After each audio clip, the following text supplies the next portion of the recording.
scared.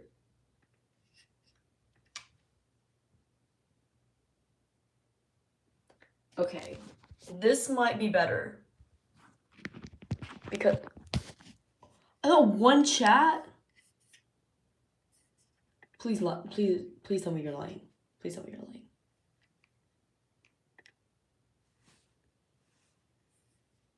What the hell? Okay, this stream is working, but last stream was not working. I don't know what happened. I don't know what was happening. I don't know what was the reason. There was freaking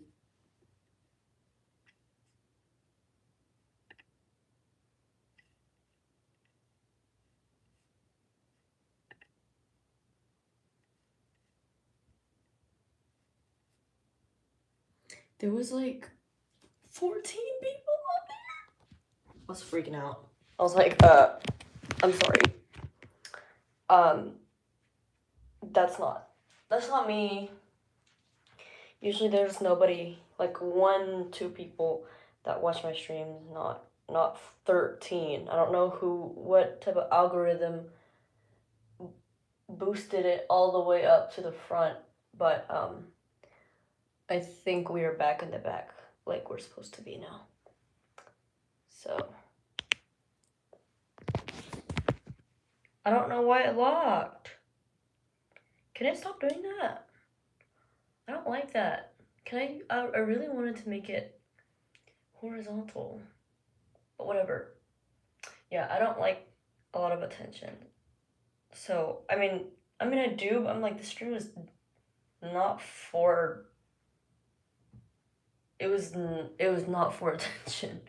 I'm making the stream for my school, so this is very interesting that I had 13 people join. Okay, anyways, we're studying biochem today. Woohoo! It's literally 6 a.m. Very fun, very cool, very exciting. I meant to shop for some gloves before I joined the stream, but I'm stupid, so I forgot. But anyways, we're gonna be going through some topics, so let's get into it because I don't have time to dilly-dally because, yeah. So, catalysis, that's basically the process of increasing the rate of chemical reaction.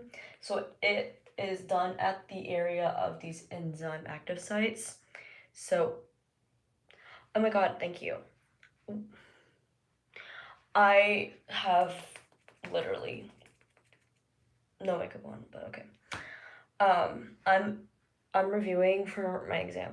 Why is there so many people?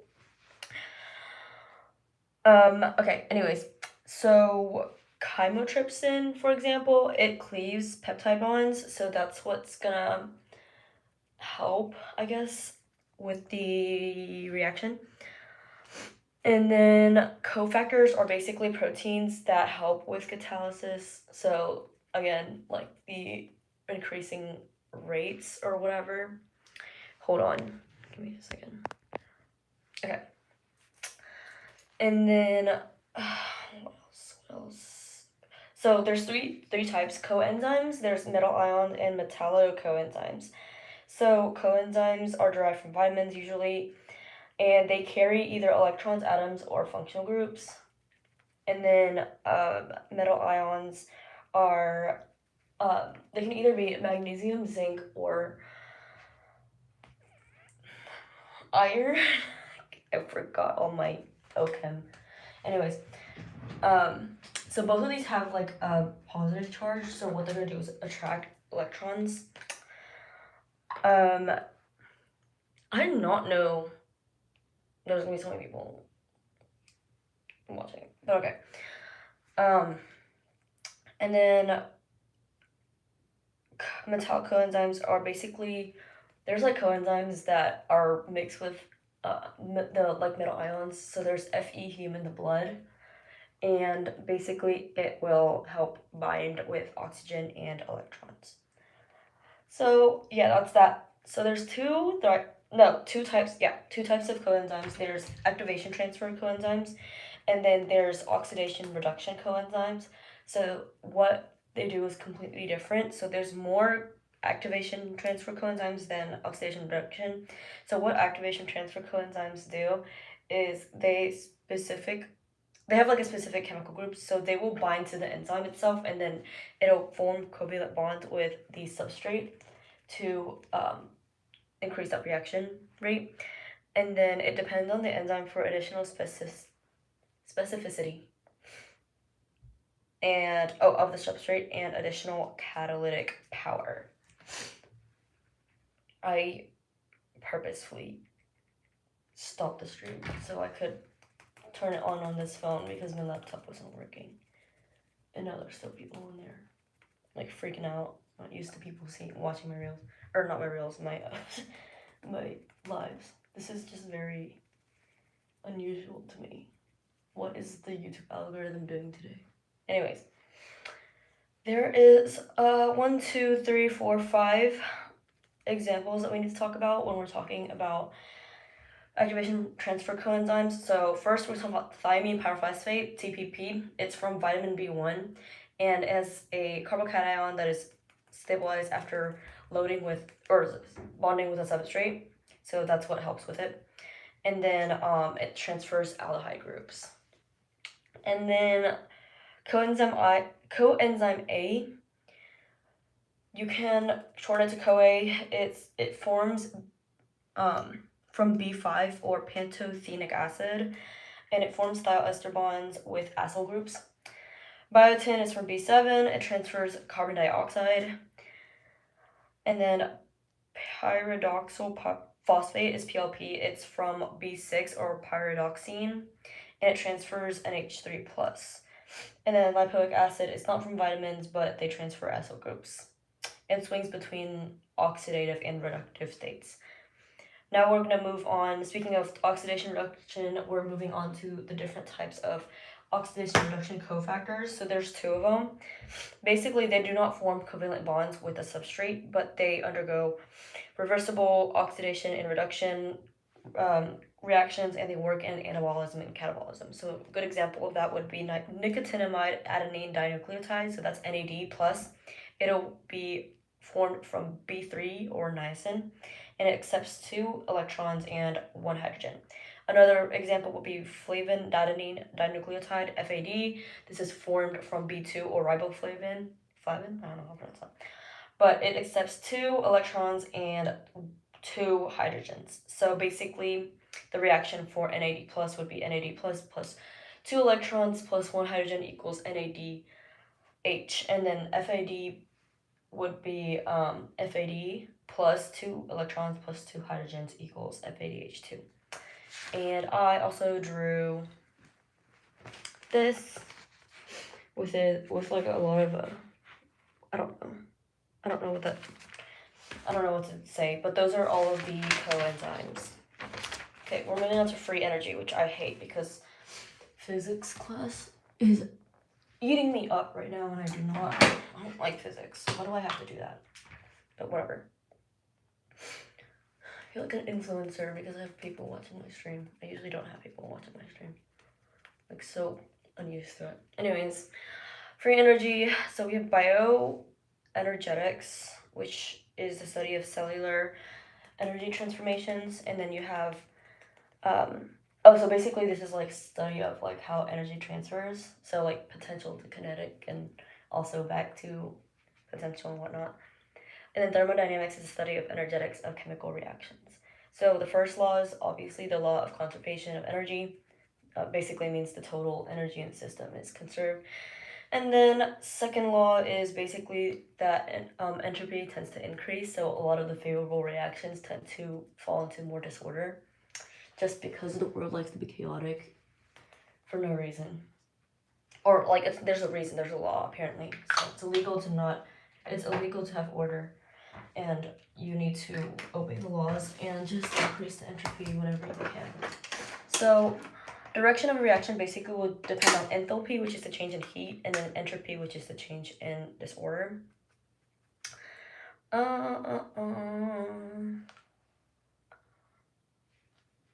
Why am I being stupid? Oh, okay. Anyways, gives free energy, and this is you can define this in terms of G.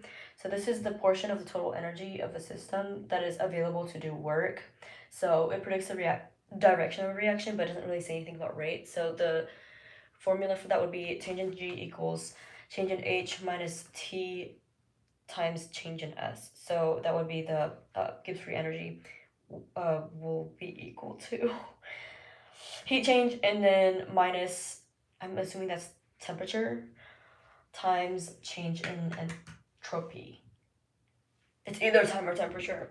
I don't really know. I'm going to figure that out later. And then when G is less than O, Palm Beach? I'm in Auburn. I'm not in Palm Beach. Anyways.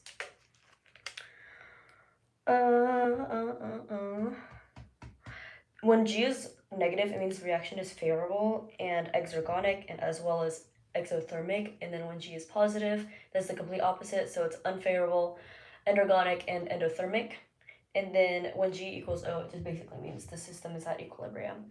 The equilibrium constant is concentration of B over concentration of A. So basically, like the concentration of both the reactant and product relies on each other. So if there is more concentration of product, it's going to kind of like back regulate. That's not the actual word for this chemical reaction, I don't think, but I just know that a lot of times that's how it is. And so if you have a more concentration of product, it's going to try to do that reverse reaction a little bit more.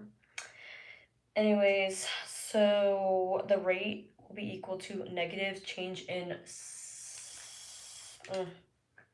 reactant. Negative change in reactant over change in time, or Ka. Okay, now we're going to talk about standard conditions. So, okay. Standard conditions, so the standard temperature would be 25 degrees Celsius, 278 kelvins.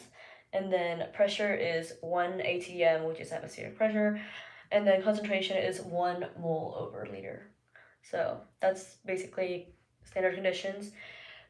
And then delta G degrees, I don't know, it says O.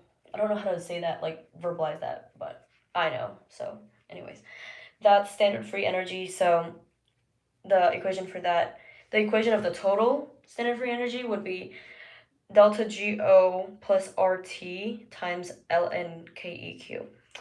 But you usually don't really know what delta GO is, and so you need another formula for that. So delta GO equals negative 2.3 RT times ln KEQ. R is the gas constant, which is 1.99 cal times mole minus Kelvin.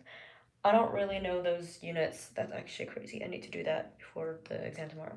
For biochemical reactions, pH is 7. So delta GO plus is standard free energy whenever you are assuming those conditions for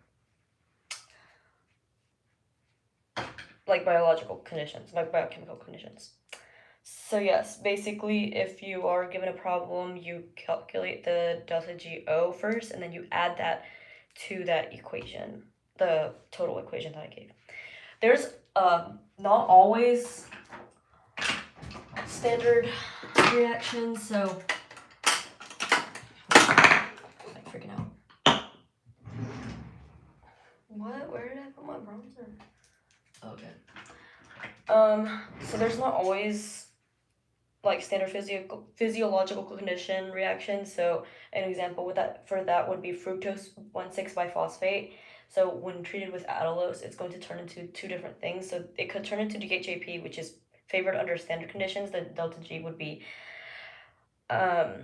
positive 1.830 kcal over mole. And then G3P is favored under physiological conditions, which has a negative delta G of 0.577 kcal over mole. So just because it's like favored under standard conditions does not mean it's favored under physiological conditions. Just for it being the pH might be different, and so like the reactions are different. pH, temperature, all of that. So yeah. Okay, moving on to the next subject because I don't like this.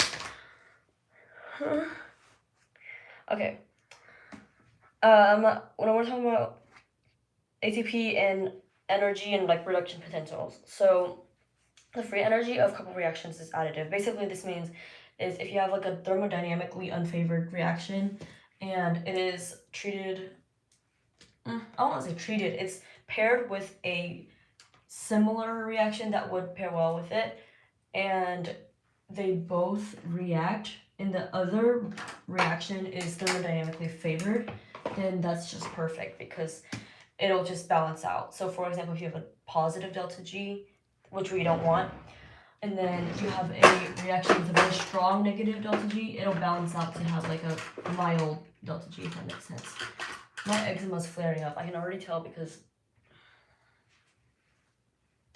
What?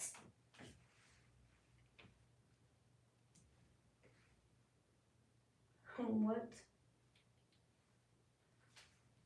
Wait, I don't know. I don't like winter. I like winter, I like the weather, but sometimes I need to go to the doctor so I can find a good, I don't know, treatment for eczema because eczema is killing me. I'm gonna do my egg sour. It's gonna take a while. Huh? Okay. So yeah, basically that's what I said. And then sometimes different molecules will have different transfer potentials. So for example, like phosphate bonds are super high energy. So if you hydrolyze those phosphate bonds, which is basically breaking them using using water. If you I need to stop saying if you break those, it's going to give a very large negative delta G, which is what we want.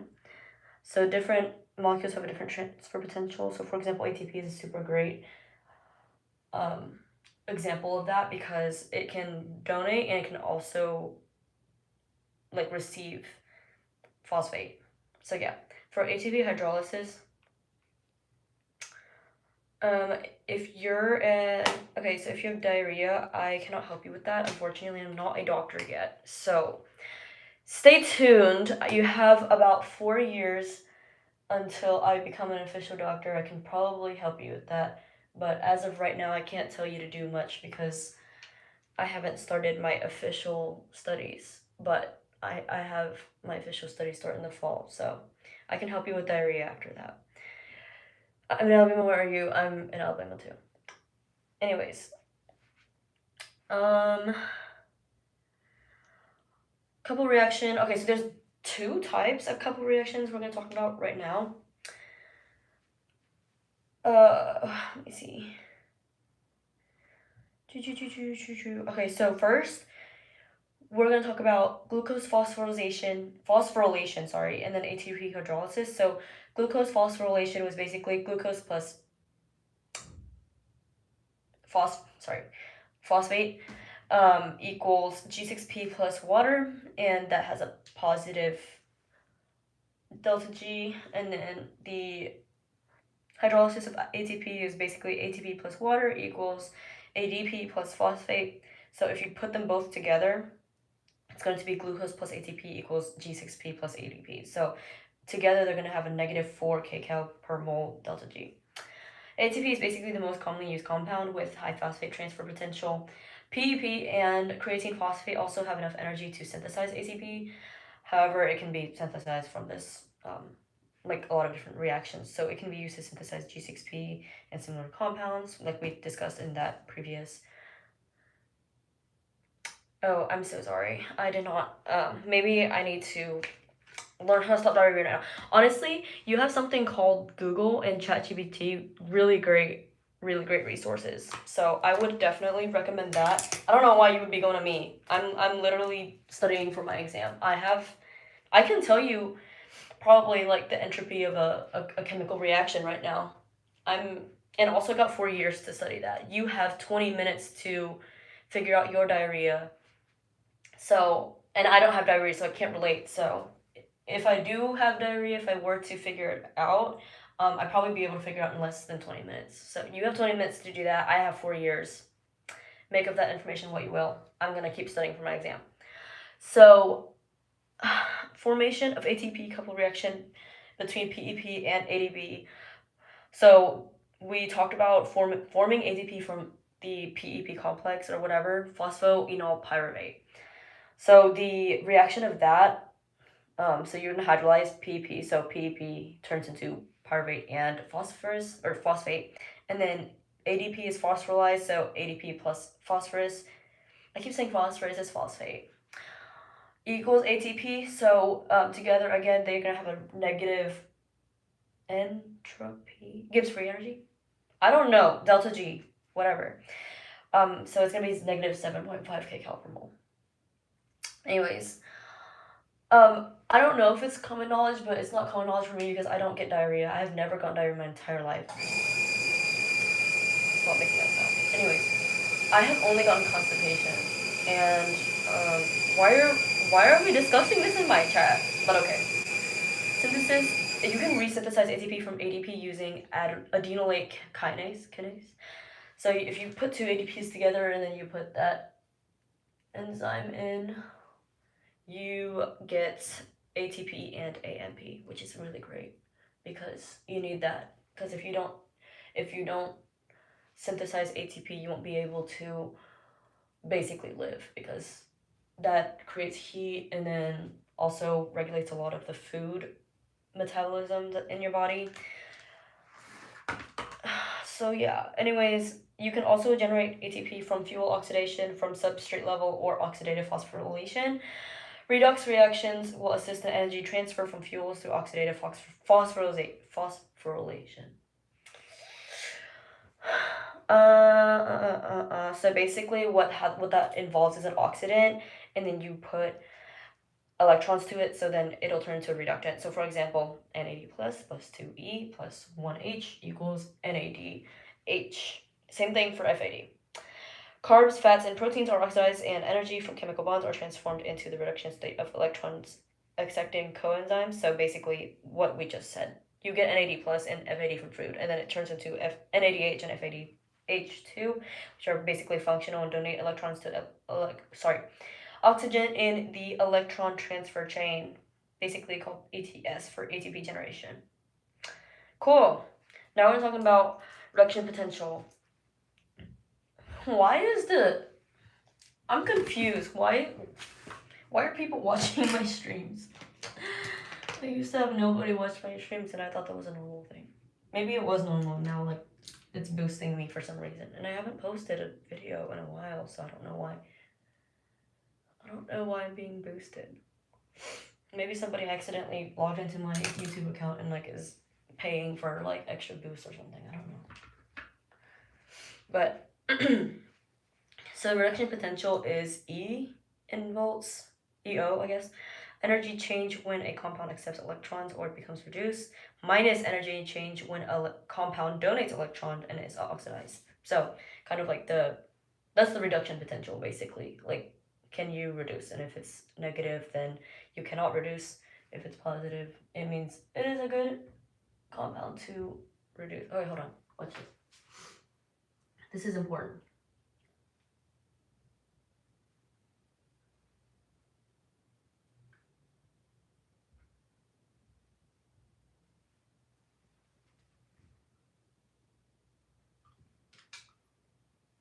Okay, that wasn't important to a lot of people, but it's important to me, and it's important to me to have a proper aerosol. And if it was gonna be darker than I needed it to be, then I might as well go jump into a lake and drown myself because I can't get anything done. But yeah, so that's cool. I'm almost finished with the aerosol, so maybe I should just focus on that. Because if I take an hour doing my makeup, if I take an hour doing my makeup and talking at the same time, that just means that I've been talking. But if I'm taking an hour to do my makeup and I'm not doing anything other than that, then that's the problem. Because why are we taking an hour doing our makeup? Like, be simple. There's other things to do, like eat, go to the gym. There's so many things to do.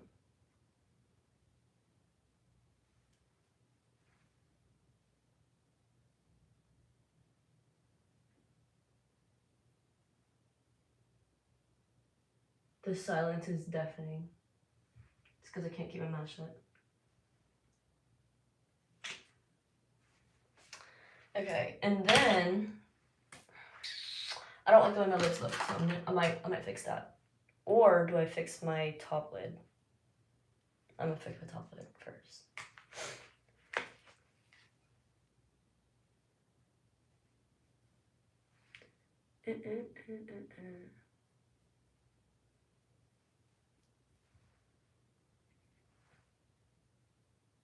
I'm convinced that like all my like the people watching me right now are bots because it's so random the topics they bring up. Well, maybe that just means they're real people because they're bringing up random things. Or they're just bots that are planted by my future job to have me answering questions I don't need to answer.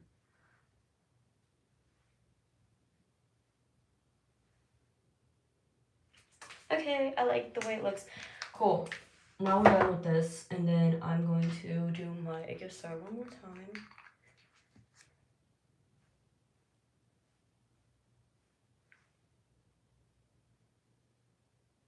I wonder if I should go on live more often now because I there's actual people watching me. No, because I have to talk about something cool. What should I talk about? I'm gonna talk about, man, I miss the days when I used to have an interesting job. Because I used to have a job where like my coworker, or not my coworker, my boss treated me like absolute garbage. So that would have been a great time to be doing these story times. But now I don't have that kind of job anymore. So I can't talk about anything. I don't have anything interesting to talk about. I'll just talk about drugs. Well, I'm not even studying drugs anymore. Or yet, so I don't know what to talk about. Okay, now it's looking more realistic. It's looking more realistic with 1 year. Like, I was like, why was it 16 at the start?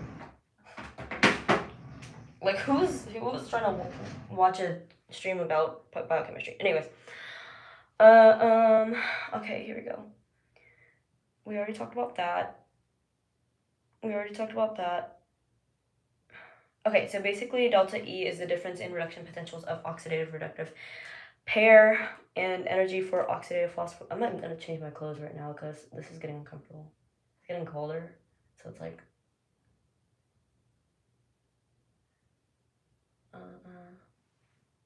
no way that I just did a perfect line without being super close to the mirror. Oh, I knew it. It wasn't a perfect line.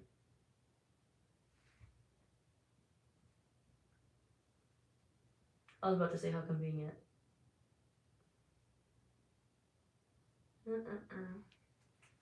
Okay, cool. Done. And then this is highlight, this is eyebrows. Okay. Hopefully I can finish all of this before 7. Probably not. I have like 3 more. Oh, not 3. Okay, I gotta log in. Okay. So energy for that comes from the change in reduction potential. So change in reduction potential is delta E. Delta E and delta G are related, so that that reaction, or not the reaction, the equation is delta G equals negative N times F times delta E. So N is the number of electrons, and then F is the Faraday constant, which is 23.1 kcal over volt times mole.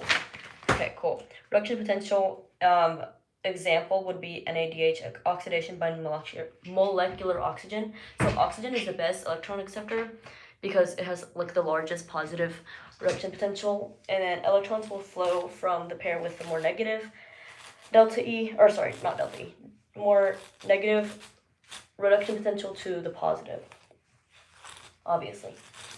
So, oh my gosh, I am so overdue for a conditioner or like a hair mask.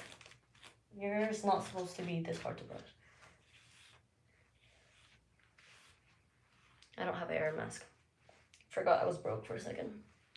Anyways, positive delta E means reaction is highly favorable. So you have the oxidation of NAD plus, as well as or sorry, not the oxidation. NAD plus is an oxidant, and then hydrogen is also an oxidant. So when you pair both of those reactions together, you have NAD plus 2H plus 2E is NADH plus H. So that's a negative reducing potential. And then you have 1/2 O2 plus 2H plus 2E equals H2O, and that's a positive reduction potential. So delta E will equal E of O2 and H2O minus E of NAD divided by NADH. So the reduction potential of the products. So you subtract the negative from the positive, so you basically you're basically adding. And then G equals negative N times F times delta E, so that's -2 because there's 2 electrons involved, and then times F, which is a Faraday constant, that's a constant, and then you multiply that with the difference, and then that's where you get the delta G. So as long as you have a positive delta E and a negative delta G, you're straight. It's a favorable reaction. I am running so late. I don't like the way I'm running late right now. I'm not even late for anything. I have a high standard for myself today. I woke up and I said, hi, what's up? I'm studying for my exam, so I would highly not recommend this channel. Anyways, or at least this stream, not this channel. I like this channel. I post like vlogs and stuff. But not as of lately because I've been lazy. I wouldn't say lazy, I would say more like busy. But yeah, so I just have a high standard for myself, so I woke up today. It was like I woke up way before my alarms. And so I was like, am I going to go back to sleep? Which, like I usually do. I usually do that. But then I was like, I already woke up before my alarms, and like, I do need to do a lot of things today, so I might as well wake up early so I can get everything done. So I can like actually spend my time in the gym, because I never have time to work out. Like, I want to work out more than I have time to work out, which is really bad. So I'm like, if I can get all my stuff done, I can finally spend like a full 2 hours or more in the gym and not feel guilty about it. Or not guilty, it's just like I have 2 exams tomorrow. So I have things to do. I don't have a class to catch or anything. I just decided to be extra with my time. So here I am waking up super early, and I don't know how anybody has time to watch a super early stream either. At this time, usually I'd be asleep.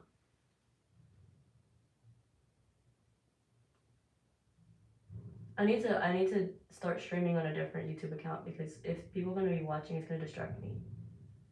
I need to like use this channel maybe for like a different purpose on streaming, because I did not expect for so many people to be watching this. I'm doing mascara, so I'm gonna be facing away for a while, because this is very time consuming and it requires my utmost attention.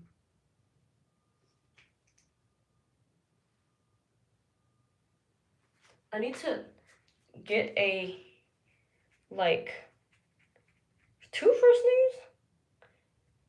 You're lying, because no, I don't. So yeah, I'm gonna finish this up really quick because I'm like really late. Okay, nucleic acid. Oh yes, finally. So we're finally talking about something I care about. So DNA composition. So first we're gonna talk about deoxyribonucleic acid.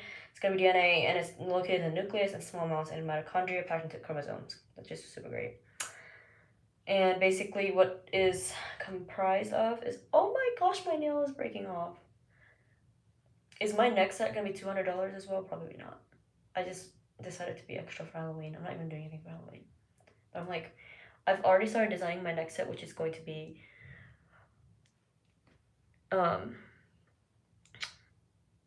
where is this?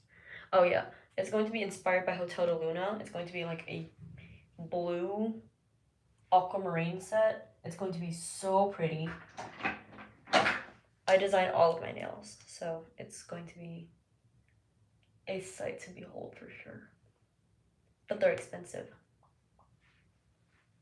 But who am I complaining? Oh, I work to make my own money and pay for my own stuff, so I have the right to be expensive.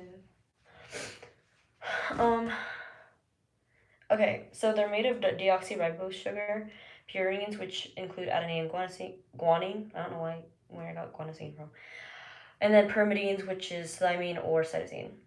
So it starts basically as a nucleoside, which is either like one of those four attached to a pentose sugar via glycosidic bond. So yeah, and then it turns into a nucleotide, which is basically a nucleoside. What do you rate your bedtime skills at? I don't know what that means. I go to sleep whenever I want to. Nucleoside with phosphate attached to the 5' carbon. These are linked to form DNA strands via phosphodiester bonds. My Snapchat is blowing up. Why? Why are we blowing up? Anyways, these are linked to form. Okay, I already said that. So there's a 3' hydroxyl group and then a 5' carbon. Those two are linked via phosphodiester bond. So if that turns a nucleoside into a nucleotide. And then DNA is double-stranded, and they're linked by hydrogen bonds of complementary bases. And it runs anti-parallel, obviously, in a double helix. And they're in Z, B, and A forms. And then DNA binds with histone proteins, which are high in ARG and LYS. So like arginine? I don't know. I just put ARG and LYS. So obviously LYS is lysine. Anyways, it'll form nucleosomes and then chromosomes after that. The human genome is composed of 22 autosomal pairs as well as one sex pair, so 46 total.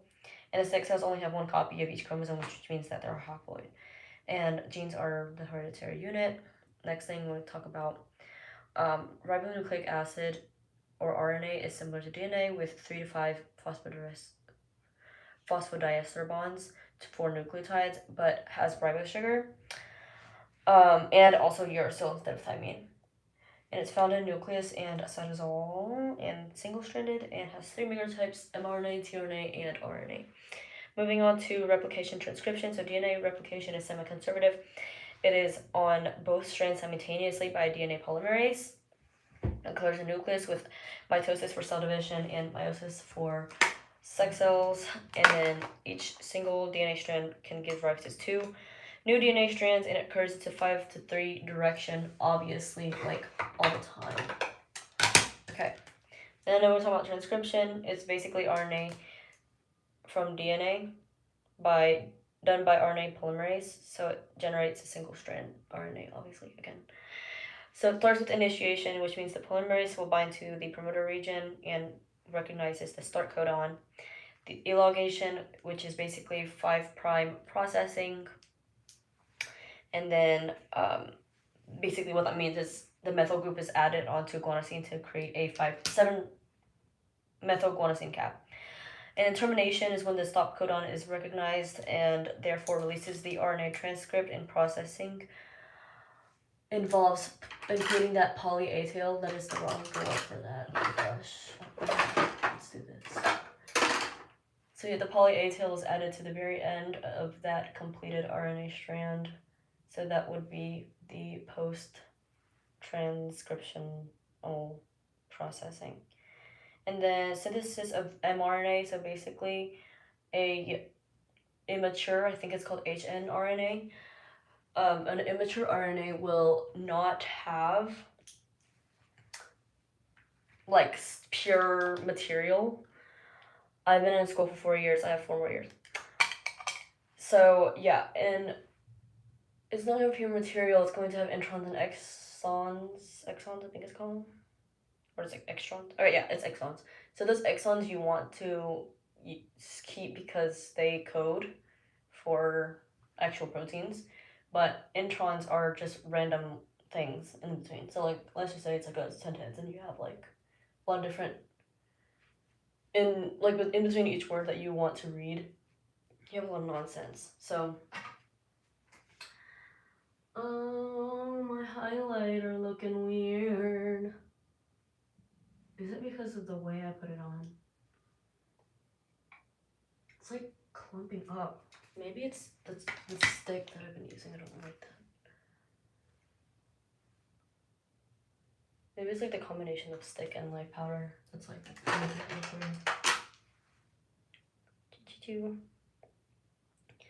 But yeah, once you cleave those introns out, you can put the mRNA to the cytosol and start working on it. I have 5 minutes. I'll probably end up going overtime. Translation is that very last process, so that's protein synthesis from mRNA and cytosol at the ribosomes. At the ribosomes. And it uses codons of mRNA, and it also uses tRNA and RNA. So yeah. And it takes up energy, and it also requires other proteins like initiation factors and elongation factors. Oh my gosh. I look so bad right now. Okay. Formation, first it starts with the formation of amino acid tRNA. So basically tRNA has an amino acid on the 3' end, and then the amino acid tRNA synthase will pair an anticodon with the mRNA codon via hydrogen bonding. So anticodon is just going to help with like reading and whatnot. Initiation involves mRNA and tRNA and the ribosome forming a complex. So they both come together to form the 80S ribosome with 60S and 40S subunits. And then there's also going to be the E site, the P site, and the A site. So again, peptidyl, aminoacyl, and ejection. Elongation is binding of the new tRNA to the A site. And then there's a peptide bond that bonds between the A site amino acid and the P site amino acid. And then they're brought together by peptidyl transferase in the ribosome. Translocation is basically when the uncharged tRNA, basically the tRNA that was carrying the amino acid in the first place, it is like the amino acid is taken from it to form the protein, and so now that it's a naked tRNA, it's going to move into the E site and then be released into the cytosol. I think. I'm sure I'm right. Yeah. Anyways, and termination is the release of the new formed protein when the stop codon moves into the A site, and then the release factors are activated, and then the whole system dissociates. And then protein processing after the termination involves protein folding, post-translational modifications, and subcellular or extracellular processing. The central dogma, this is basically what we're all talking about, like the whole thing, that's what it means. So the central dogma is going to be when an RNA when a DNA replicates, it turns into DNA, and if a DNA translates, it turns into RNA, and then when RNA transcripts, it turns into RNA, and then when RNA translates, it'll turn into a protein, which is super fun. Anyways, let me do a mascara.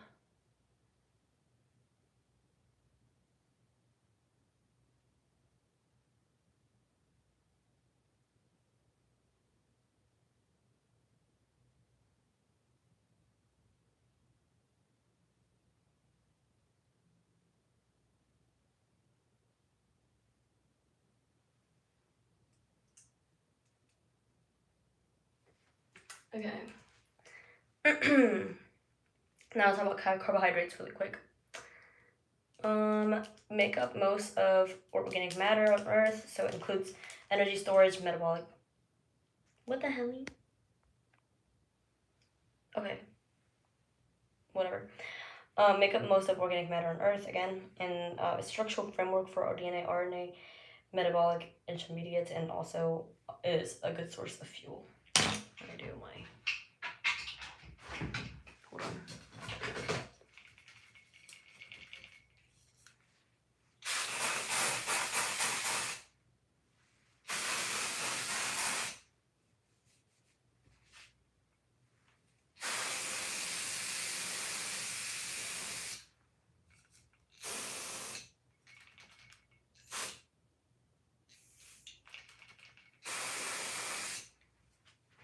Does not help at all, bro.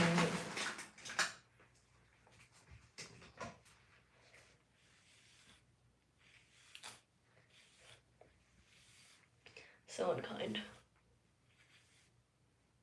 don't have a backup either. It's okay. I'm gonna shower when I get to the gym, or when I finish with the gym. So it's gonna be okay. Everything's gonna be okay. What the hell? Oh, at least my bangs are not too bad. That's my concern. Okay, cool.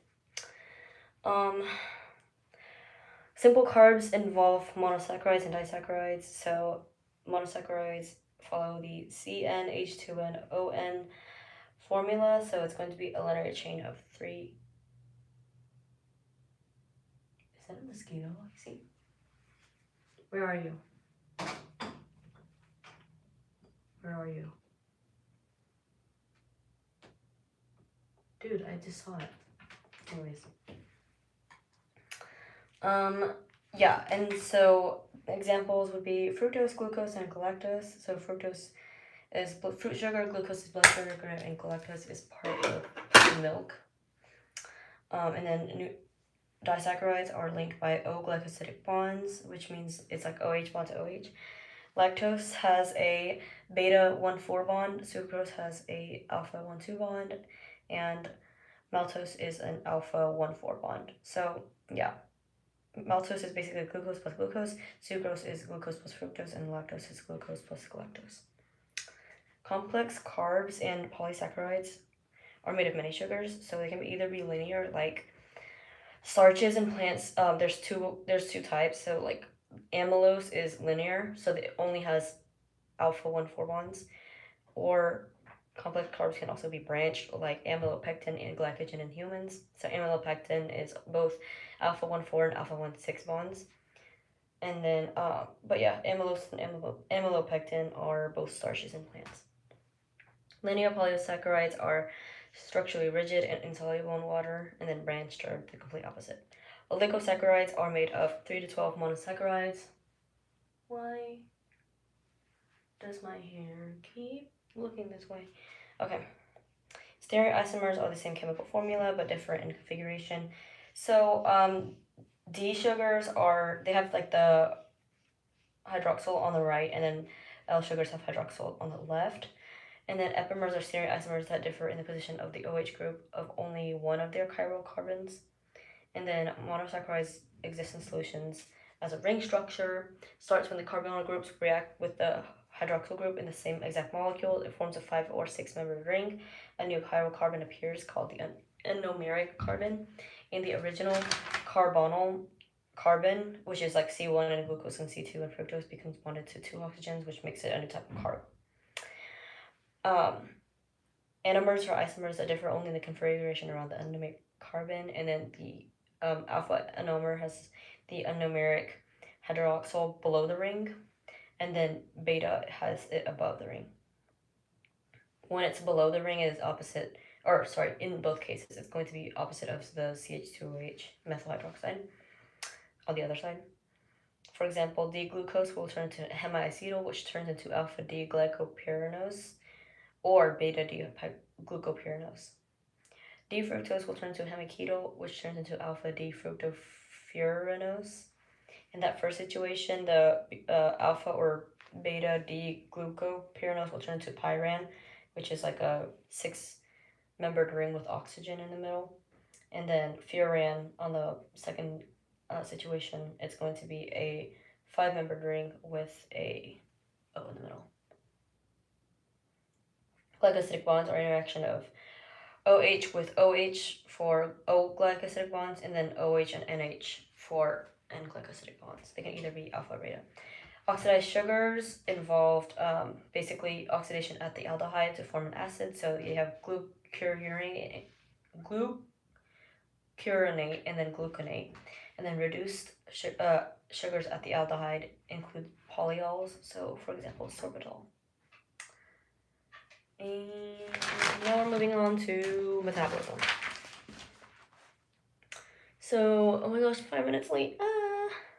Metabolism is a highly integrated network of biochemical reactions. It helps basically digestion and absorption. And then catabolism is the breakdown of fuels by oxidative processes. that release free energy. It involves high energy phosphate compounds and reducing equivalents, for example, NADH and FAD. For example, glycolysis, fatty acid oxidation, and glycogenolysis. Anabolism is the synthesis of compounds that requires input of free energy released from catabolism. So, for example, glycogenesis. Sorry, what? Oh yeah, sorry, glycogenesis. The other one I said was glycogenolysis. Glycogenesis, gluconeogenesis, and fatty acid synthesis. Amphibiotic pathways have characteristics of both, but it depends on your point of view. So, for example, it's the TCA cycle. And then there's also some metabolic control mechanisms that include controlling enzyme levels, for example, gene transcription and enzyme degradation, controlling enzyme activity, for example, interaction with ligands or covalent modification. You have compartmentalization, which is reciprocal regulation via subcellular organelles, for example, the cytosol and the mitochondria. And then you also have hormonal regulation from insulin, glucagon, or epinephrine. It's basically both fed in the fasted state and then is specific for tissues. Okay, bye. Almost done with my makeup, but I need to go do some finishing touches and then go to school. Bye. Thanks for joining me.